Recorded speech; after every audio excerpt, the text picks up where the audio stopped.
MSc final year, inorganic specialisation का elective paper polymer. हमने पिछली क्लास में आयनिक पॉलीमराइजेशन स्टार्ट किया था। Ionic polymerisation are divided into two categories, cationic polymerisation and anionic polymerisation. Cationic polymerisation में हमने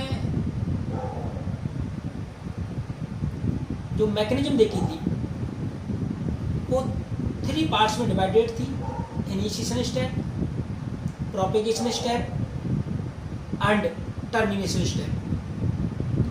initiation step में एक कैटायंस का फॉर्मेशन होता है जो मोनोमर यूनिट पर अटैक करता है। आज हम एनायनिक पॉलीमराइजेशन स्टार्ट कर रहे हैं। Anionic polymerisation a negatively charged ion attack on pi electron pair. In anionic polymerization, a negatively charged ion attack on pi electron of the monomer molecules and pushing it as far away as possible to the end of the molecules simultaneously. It forms a sigma bond with the monomer units. यानी anionic polymerisation में जो reaction proceed होगी, mechanism है, वो 3 step में complete होगी।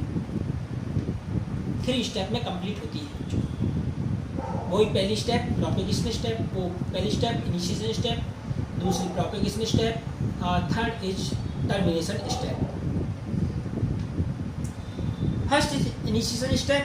Initiation step में negatively charge ion का फॉर्मेशन होता है और वो नेगेटिवली चार्ज आयन अटैक करता है on monomer units, unsaturated monomer units.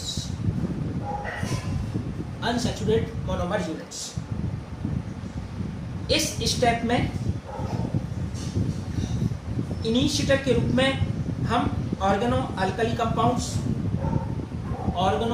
Compounds like ethyl, sodium, butyl, lithium, triphenyl methyl, potassium हम यूज कर सकते हैं।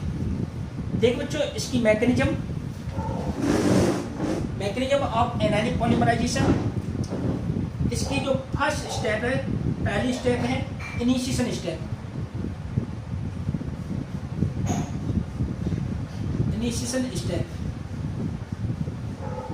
In this step, an active species is formed.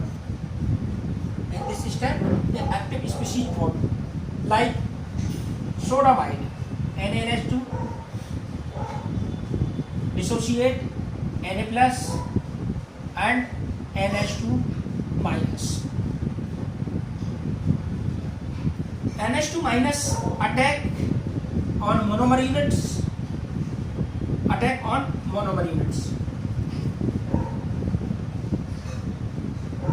This is monomer unit.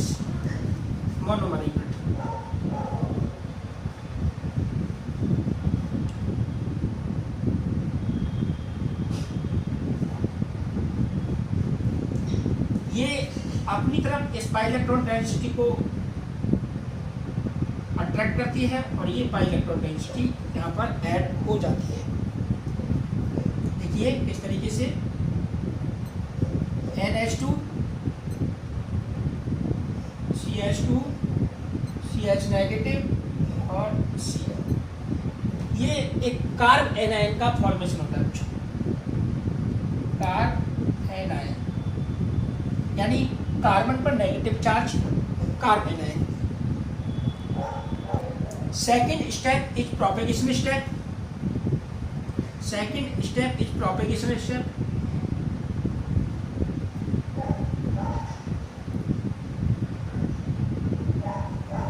In this step, carb anion attack on another monomer units and form other type of carb anion. This process continue in many steps. यानी बच्चों हमारे पास में जो carbon ion का formation हुआ है वो दूसरी मोनोमर यूनिट से जुड़कर दूसरे प्रकार के कार्बन आयन का फॉर्मेशन करता है। देखिए किस तरीके से करेगा। H2N CH2 CH minus Cl, जो मोनोमर यूनिट है हमारे पास बच्चों CH2 CH Cl। हम ये N टाइप मोनोमर यूनिट ले रहे हैं। N number of monomer unit का कितना हुआ है N। यहाँ पर डबल बॉन्ड है बच्चों, ये डबल बॉन्ड यहाँ पर शिफ्ट होगा और ये नेगेटिव चार्ज यहाँ पर बॉन्ड बनाएगा, सिग्मा बॉन्ड बनाता है बच्चों। H2N CH2 CH Cl, इसको हम नंबर ऑफ N से मल्टीप्लाई कर देते हैं तो ये हमारे पास में मोनोमर यूनिट हो जाती है बच्चों। CH2 CH negative. इस तरीके से ये चेन कंटिन्यू होती रहती है। अब हमारे पास में जो एनायनिक पॉलीमराइजेशन की थर्ड स्टेप, एनायनिक पॉलीमराइजेशन की थर्ड स्टेप है वो है टर्मिनेशन स्टेप, वो है termination step.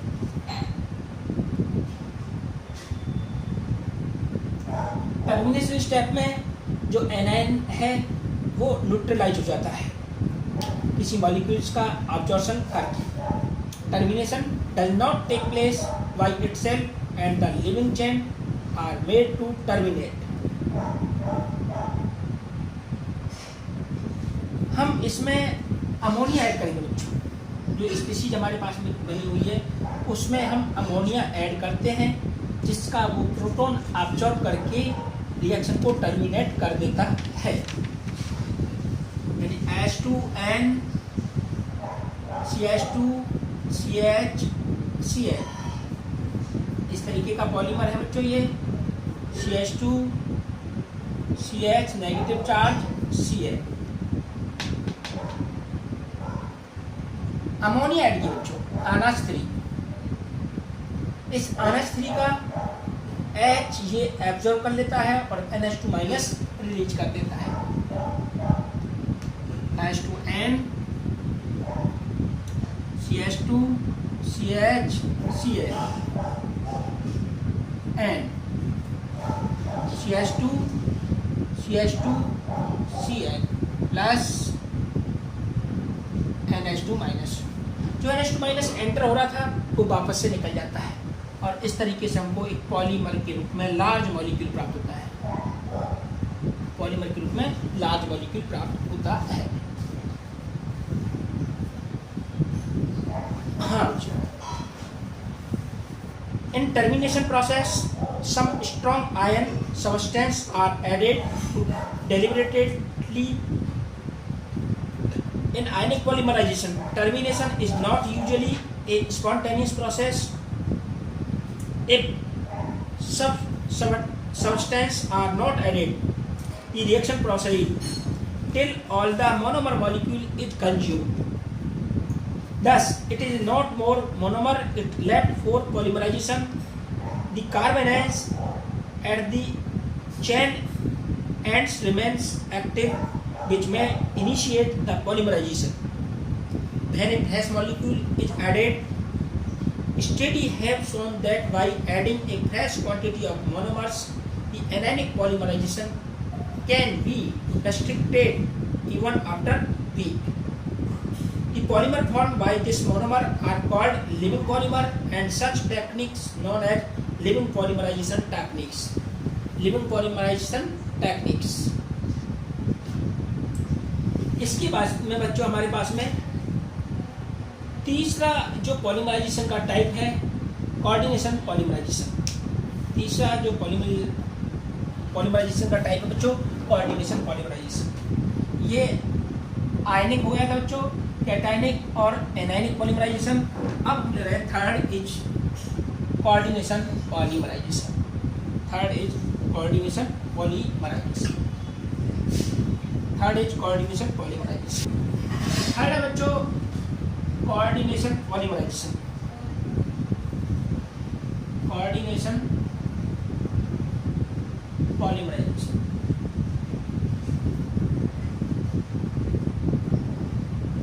Coordination polymerisation. In In conditional polymerization reaction, the monomer molecule used are generally dienes and olefins. In coordination polymerization reaction, the monomer molecules used are generally dienes and olefins. These reactions are catalyzed by organometallic compounds. In such polymerization, a monomer catalyst compound is formed between the monomer and organometallic compounds.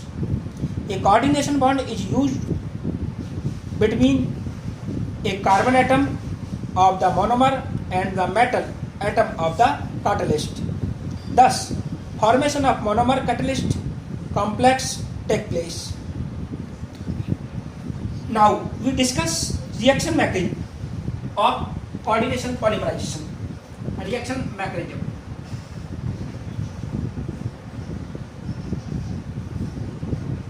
Reaction mechanism of coordination polymerization. Same process as ionic polymerization. First is initiation step.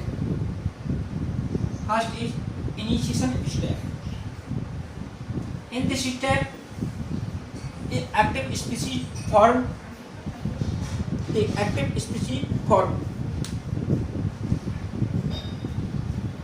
देखिए initiation step में किस तरीके से active species का formation होता है। ये organometallic compounds है और ये हमारे पास में मोनोमर यूनिट्स है। तो एक पाई बॉन्ड का डिसोसिएशन होगा और दो सिग्मा बॉन्ड का फॉर्मेशन होता है। दो सिग्मा बॉन्ड का फॉर्मेशन होता है। ये आर इस तरीके से जुड़ जाता है। ये एक्टिव सेंटर के रूप में बच्चों, ये एक्टिव सेंटर है और एक्टिव सेंटर इस मोनोमर यूनिट को एक्टिव कर देता है। मोनोमर यूनिट को एक्टिव कर देता है। Second is propagation step. Second is propagation step. जो एक्टिव स्पीसीज का फॉर्मेशन हुआ in first step, initiation step में, वो अदर मोनोमर यूनिट के साथ में एक्टिव होकर, अदर मोनोमर यूनिट के साथ में एक्टिव होकर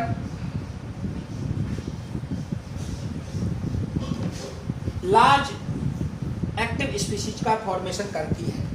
लार्ज एक्टिव स्पीसीज का फॉर्मेशन करती है। CH2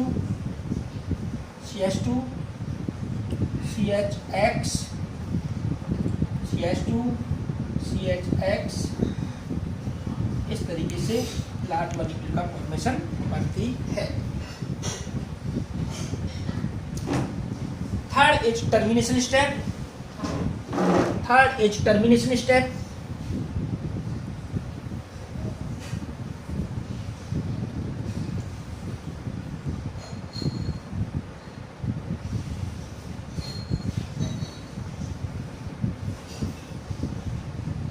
Termination step. In this step, two processes are involved. Termination by an active hydrogen compound. Active hydrogen compound जो मेटल को अलग कर देते हैं, और दूसरा हमारे पास में है बच्चों termination by transfer with monomer. Termination by transfer with monomer. देखिए ये हमारे पास में है बच्चों M CH2 CHX CH2 CHX RN। Active hydrogen compound के रूप में R-H हम ले रहे हैं बच्चों, R-H। अब हमारे पास में जो मेटल के साथ में है वो ये R-M मेटल के साथ में जुड़ जाता है और यहाँ पर हाइड्रोजन अटैच हो जाती है। CH3 CHX CH2 CHX NR।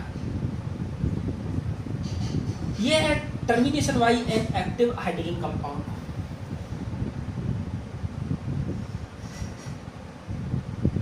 Termination Y